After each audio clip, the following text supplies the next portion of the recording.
In Norwich, no one is hurt after a fire at a two-story home on North Street. When firefighters arrived, flames were coming out of the windows. The fire team went inside to search for residents. They found no one inside. No injuries reported. The blaze was under control in an hour. The city fire marshal's office is investigating. Electric Boat plans to add 2,200 jobs this year in Connecticut and Rhode Island as it tackles a $39 billion backlog of work. Kevin Graney, EB's president, made the announcement during a video briefing for stakeholders. The backlog, 2 new ballistic missile submarines and 19 new attack submarines, 11 of which are currently under construction. The company added more than 2,000 jobs a year ago, much of it at Quonset Point. The new jobs will include shipyard workers, engineers, and support staff. The managing director of Paragon Trust Company and tax and private client practitioner joins us to bring a common sense approach to money in a world of total insanity. Let's welcome Tony D'Angelo. All right, my pal Tony D, and I want to start out. Tony, first, good morning. How are you? Good morning. I'm proud to be among everyone. Thank you, sir. So something's been bothering me since last Wednesday. I haven't talked about it on the air. No one's actually commented on it. It's only been bothering me. But last Wednesday, we had gotten an email from one of our listeners, and it was a complimentary email about you. And they emailed me and our sister station at the same time. And then the sister station was curious about you. So every Wednesday we talk with our sister station for a couple minutes, and we don't, pre-talk about what we're going to talk about. It's sort of totally off the cuff. And he had asked me a question. He goes, well, what's going on with your Tuesday guest? I got an email regarding him holding, Governor Lamont over the barrel about a bunch of different things. But I forget exactly how he worded it, but he's like, and then the end, the summation of it was, do you trust a guy? And I kind of wanted to say, well, he's on the air, so of course I trust him. He's a weekly guest, so of course I trust him.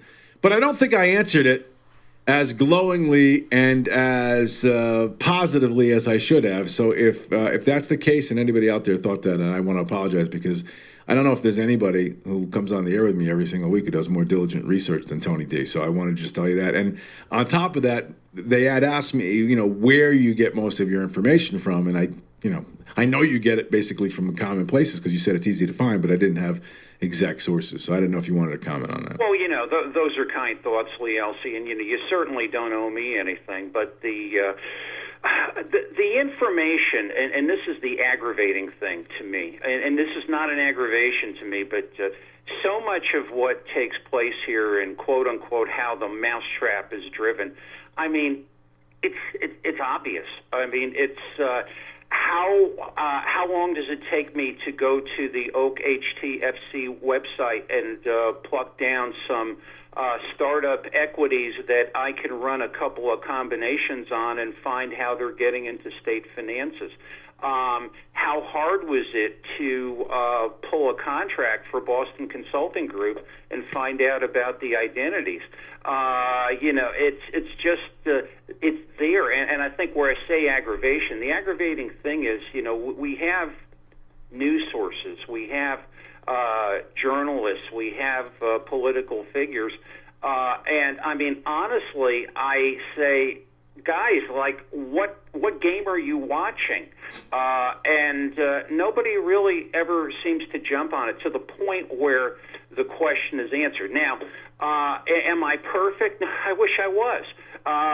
But it's the kind of thing that, do I have hours and hours and hours to share with somebody as to, you should have been here for all these broadcasts, a lot of which I've committed to audio. But it's like, why don't you do what you are supposed to do in the function as the guardian of the public trust? And you'll see it. And if I will say this, in all the time you have given me this privilege, not one person, and I can say this truthfully, not one person has come to me and said, D'Angelo, you're full of beans. So it's the best I can offer. All right.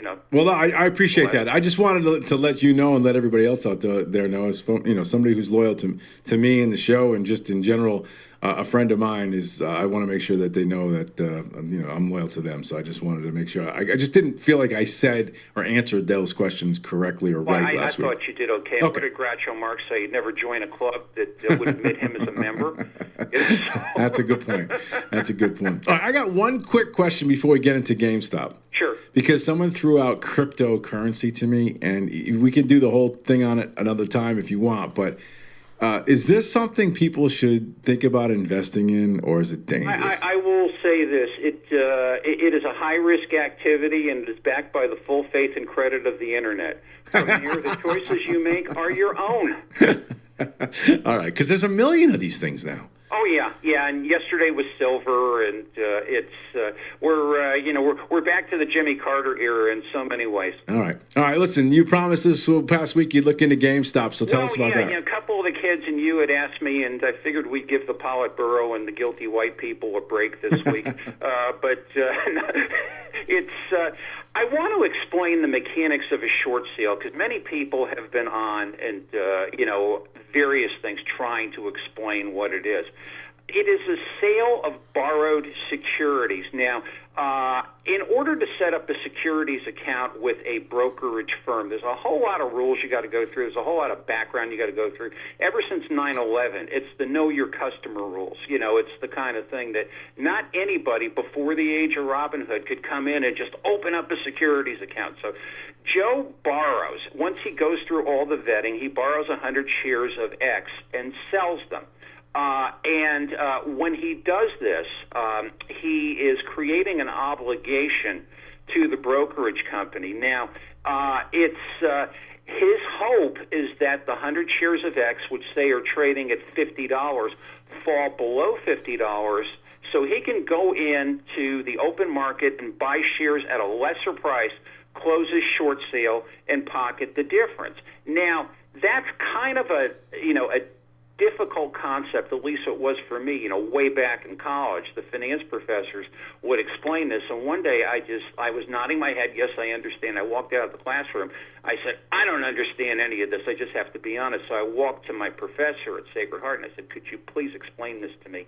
And he tried, and he tried again, and he tried again. It just wasn't getting through. He says, D'Angelo, look, I'm going to give you a rhyme. This will tell you exactly what's happening. He that sells what isn't hisn't must pay it back or go to prison. And that's basically what it is. So there is a lot of obligation when these people are borrowing securities and sell them. Now, the hedge funds have taken this politically connected animals have taken this to steroidal proportions. What happened in the case of the GameStop shares or the AMCs or whatever the case may be is you can find out outstanding short interest if you research it.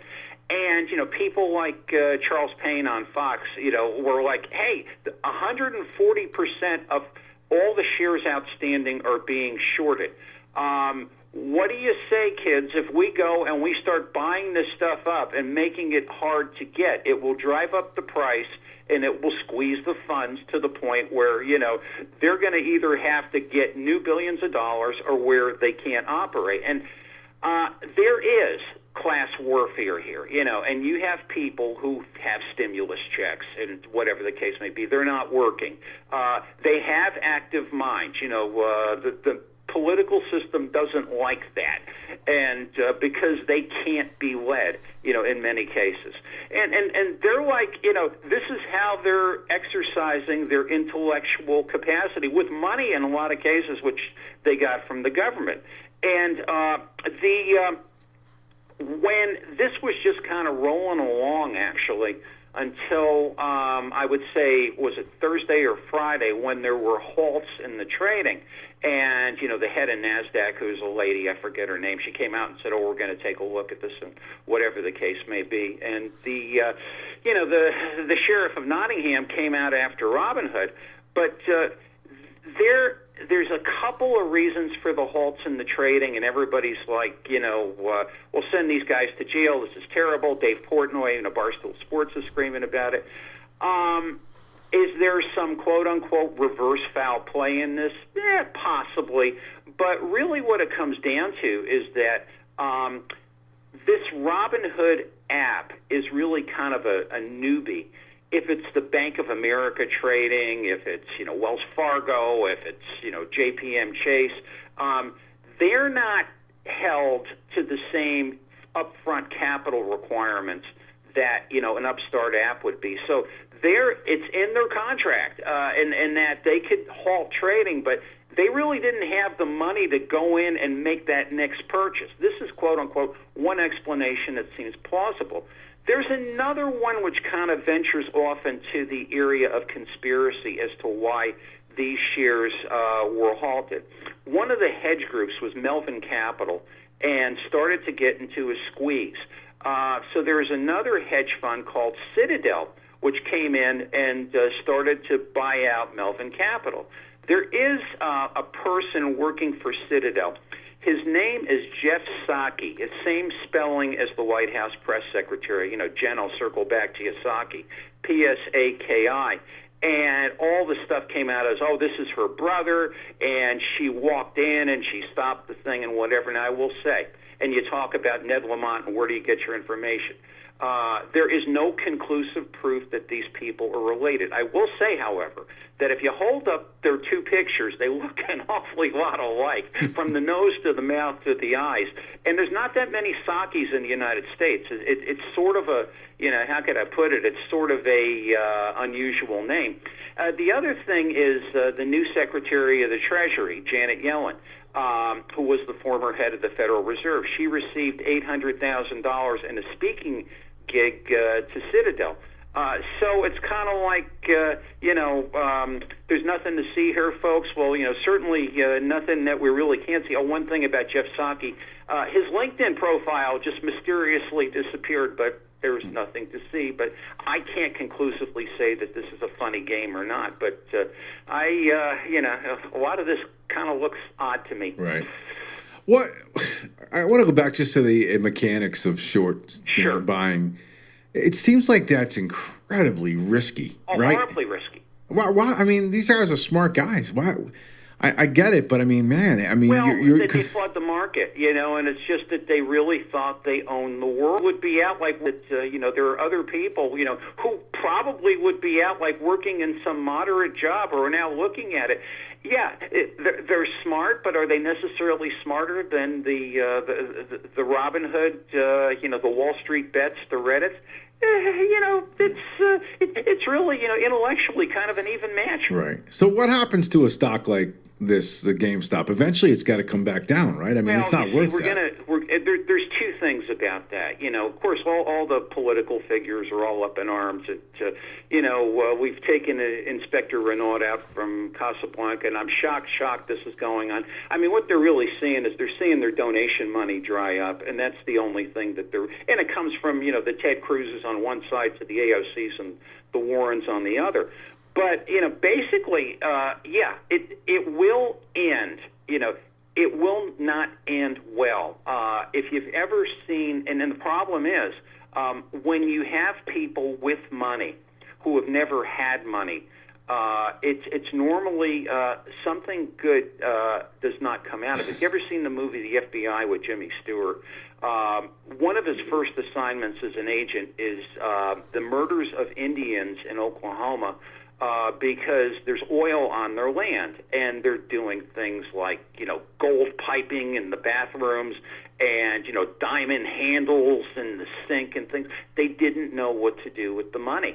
And a lot of these poor kids who are making this incredible amount of money, and they sell it 3 days after, well, in tax sense, that turns out to be the equivalent of, quote-unquote, making $500,000 on a job. It's taxed at ordinary income, and you've had no taxes withheld. I can't imagine the horrors that are going to come down the road. It's going to be unbelievable. Yeah, I mean, some of these people made like a tremendous amount of money. I mean, what was it? They began buying it at 10. It was over 400 for a while. And the other thing, and I know I'm full of useless stories today, but the story of the 1929 crash. Joe Kennedy, the patriarch, he lived in Bronxville, New York, and he had an office or a trading company down on Wall Street. Bronxville's about 20 miles north of the city. He came down into Grand Central Station every day, good Irishman that he was. He had his shoe shine. And the shoe shine boy was telling him, what about this, Mr. Kennedy? What about that? And Kennedy's kind of nodding behind his newspaper. He takes the subway. He germinates on it. He takes the subway down to his office, and he picks up the phone and calls his floor guys, sell everything. What do you mean, Mr. Kennedy? If the shoe shine kid is that much in the market, there's going to be a disaster. We've got a vestige of that here. Wow. I just began to scratch the surface, or begun to scratch the surface with the questions. Some folks out there are actually emailing me and texting me questions, so I'll have to pass it along to you because I'm out of time, Tony. I'll do my best, but again, I'm not a market guy, I know. But I kind of work the catcher to the pitcher on that. We shall All see. right, deal. Thanks, pal. Okay, pal. All right.